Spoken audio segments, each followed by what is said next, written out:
How to save a document as an image in Microsoft Word. Hi guys, welcome to our channel. Let's begin. First of all, you want to open Microsoft Word on your laptop or PC. Now open the document. If you want to save your document as an image, the first thing you want to do is select the text that you want as image. Now you want to copy this. For that, you can right click and click on the copy option, or also press Ctrl+C.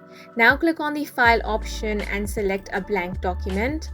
After this, find the paste option, and from this drop down menu select this icon which says picture, or you can also click on the paste special option, and on this box select the option of picture. Once you select this, click on the OK option, and now that text will be pasted as a picture. As you can see, this is an image and you can simply drag and move it wherever you want. Now you can simply save this document as usual. And that's it for this video. If you found it helpful, please make sure to hit the like button and subscribe for more videos like this.